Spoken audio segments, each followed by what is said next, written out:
ABBA's story, and especially Benny Andersson's role in it, is often told through glitter, choreography, and unforgettable hooks. But behind the polished surface lies a long journey of discipline, collaboration, and personal complexity.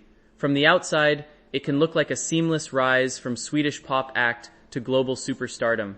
Yet the reality was shaped by years of experimentation, shifting relationships, and constant reinvention. Benny Andersson, as one of the central creative forces, helped shape not only ABBA's sound but also much of modern pop music's emotional structure. His work blended classical influences, folk traditions, and contemporary pop into something instantly recognizable across generations. Even after ABBA stopped performing together, the music never really left public life. It continued to play on radio stations, in films, in musicals, and in personal memories tied to different eras. This enduring presence is part of what makes the group's story feel unfinished, as though it still echoes forward in time. Benny's life, both inside and outside ABBA, reflects a balance between public brilliance and private reflection, where success came early, but understanding its emotional weight took far longer. Childhood roots and early musical impressions. Benny Andersson was born in Stockholm in December 1946 into a family where music and practicality coexisted. His father and grandfather both played the accordion, and this early exposure shaped his understanding of melody long before formal training entered the picture. As a child, he was given an accordion at a young age, and through it he began exploring traditional Swedish folk music and popular European styles. At the same time, he was drawn to international rock and roll records, creating a wide musical palette that would later define his work. Artists like Elvis Presley became early influences, not just for their sound but for their ability to connect with audiences emotionally. By the time he received a piano, he was already experimenting with composition in an instinctive way. School did not hold his attention for long, and he left early to pursue music more directly, performing in youth clubs and local gatherings. These early experiences were not glamorous, but they were essential. They taught him how audiences respond to rhythm, repetition, and emotion. More importantly, they gave him confidence that music could be both a craft and a lifelong pursuit, rather than just a passing interest or hobby. First steps into professional music. Benny's entry into professional music came through the Swedish pop scene of the 1960s, where bands were heavily influenced by British and American rock. He joined the Hep Stars, one of Sweden's most popular groups of the era, initially as a keyboard player but quickly becoming a central creative figure. The band was known for covering international hits, but Benny's presence shifted their direction toward original compositions. His songwriting began to stand out for its melodic clarity and emotional accessibility, qualities that would later become hallmarks of ABBA's sound. Songs he contributed helped the Hep Stars gain significant attention in Sweden, turning them into teen idols and radio staples. During this time, Benny also began collaborating with other musicians, learning how to structure songs for different voices and styles. This period was crucial because it taught him the mechanics of pop success, how to balance commercial appeal with musical identity. It also introduced him to the realities of touring, recording schedules, and the pressure of public expectation.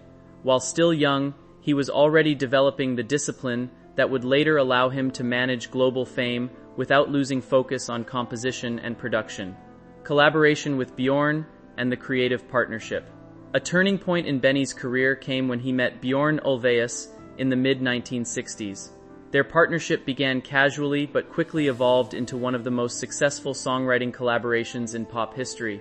They shared an interest in melody-driven music and an instinct for structuring songs that could appeal across languages and markets. Their early compositions were written for other Swedish artists and local contests, but they gradually began to recognize the potential of working together more seriously. At the same time, both men were involved in relationships with female singers, which created a natural overlap between their personal and professional lives. These relationships would eventually shape the formation of their future group. Benny also worked closely with Annie Fried Lyngstad during this period, producing her early solo recordings and developing a strong musical connection that extended beyond the studio. The collaboration between Benny and Bjorn was defined by efficiency and balance. One often focused on melody, while the other refined structure and lyrics.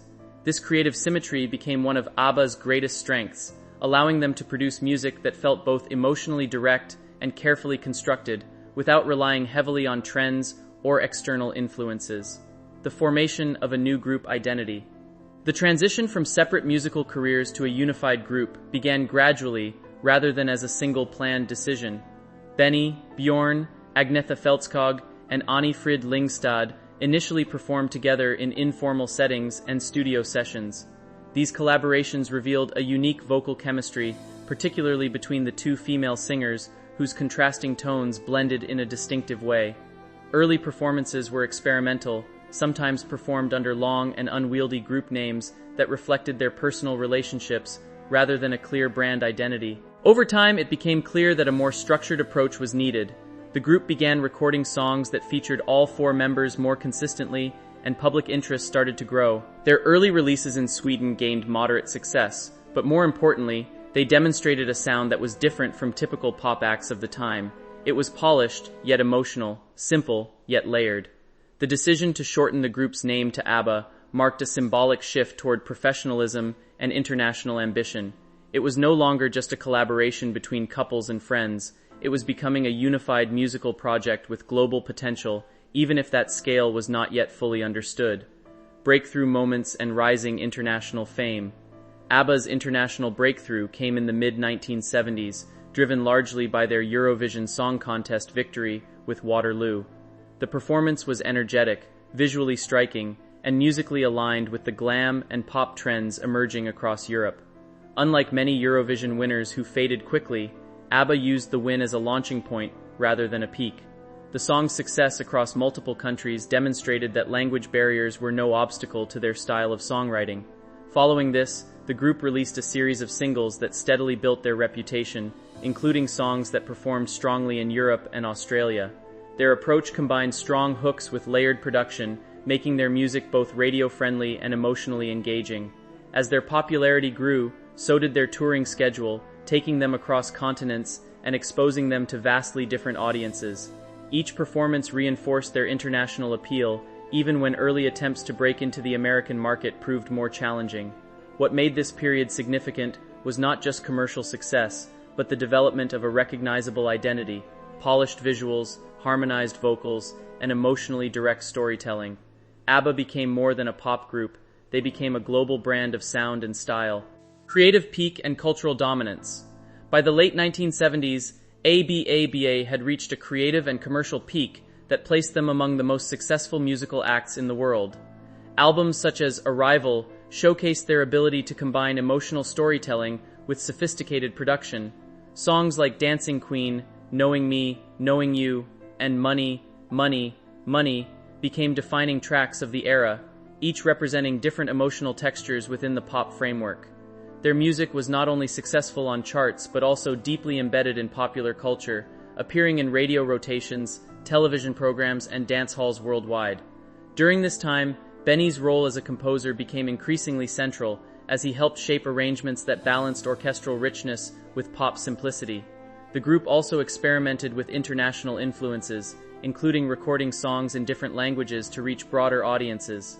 Touring became more intense, with massive crowds in Europe and Australia, where their popularity reached extraordinary levels. Despite their success, the demands of constant production and public exposure began to create strain.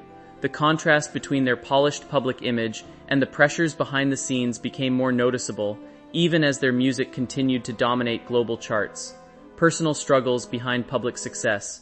As ABBA's fame grew, so did the emotional complexity within the group. The two marriages at the center of the band, Agnetha and Bjorn, and Benny and Annie Frid, began to experience strain under the pressures of constant touring, recording, and public attention. While the group maintained a professional front, personal relationships were gradually changing behind the scenes. Benny's private life became increasingly separate from his public identity as he focused more on composition and production work. The emotional tone of ABBA's music also began to shift during this period, reflecting themes of separation, reflection, and maturity. Albums released toward the end of their peak years carried a more introspective quality, suggesting a group aware of change but still committed to their craft. Despite rumors and media speculation, the members often avoided discussing personal matters publicly, preferring to let their music communicate emotional truths indirectly. This approach helped maintain a sense of mystery around the group, but it also reinforced the separation between their public image and private reality. Behind the success, there was a growing recognition that ABBA's original structure was evolving into something more fragile and uncertain. The final creative phase and ending of the group. In the early 1980s, ABBA's creative output began to slow as individual priorities shifted, recording sessions became more difficult, and the sense of unified direction that had defined their earlier work started to fade. Although they continued to produce strong material, the process lacked the ease and consistency of previous years. Songs released during this period reflected more complex emotional themes, including loss, change, and reflection on time passing. There were discussions about future tours and additional albums, but these plans gradually lost momentum. Instead of continuing as a fully active group, ABBA shifted toward releasing compilations and select singles. Their final recordings marked a quiet transition rather than a dramatic ending, with the members gradually moving toward separate careers and personal lives. Public appearances became less frequent, and their final performances together signaled the close of a significant chapter in pop history. Unlike many groups that end with conflict or public breakdown, ABBA's conclusion was more restrained, shaped by mutual understanding that the creative cycle had naturally evolved. The decision to step away from constant collaboration allowed each member to explore individual paths. Life after ABBA and continuing influence after ABBA disbanded. Benny Andersson continued working in music, focusing on composition for stage productions, orchestral works, and collaborations with Bjorn Ulvaeus. His post-ABBA career demonstrated a continued commitment to melody and storytelling, but in formats that allowed for more artistic freedom. Unlike his earlier work, which was shaped by global pop demands, this phase allowed for exploration of longer-form musical ideas. Meanwhile, ABBA's catalog continued to grow in popularity, with greatest hits collections introducing their music to new generations. Their songs became staples in films, advertisements, and stage productions, ensuring that their influence remained active rather than nostalgic. The musical Mamma Mia played a significant role in reviving global interest in their work, transforming their songs into narrative theater experiences. Benny's contribution to this legacy remained central, as his compositions formed the backbone of ABBA's enduring appeal. Even decades after their split, the group's music continued to feel contemporary, demonstrating how well-constructed pop can transcend its original era and remain emotionally relevant across changing cultural landscapes. Reflection, reunion, and enduring legacy. In later years, ABBA's story took on a reflective quality as the members occasionally reunited for special projects and events. These moments were not driven by commercial necessity, but by a shared recognition of their unique place in music history. Benny Andersson, now older and more private, has often spoken through his continued work rather than public statements, allowing the music itself to remain the primary form of expression. The emotional complexity of ABBA's journey, success, relationships, separation, and artistic evolution has become part of what makes their legacy so compelling. Their music continues to resonate because it captures universal experiences in a direct and melodic form. Rather than fading into nostalgia, ABBA's work has remained active in culture, constantly rediscovered by new audiences. Benny's role in this legacy is foundational, as his musical instincts help define the group's identity from the beginning. Looking back, ABBA is not just a story of a band that ended, but of a creative force that continues to exist through sound, memory, and reinterpretation, long after its final performance.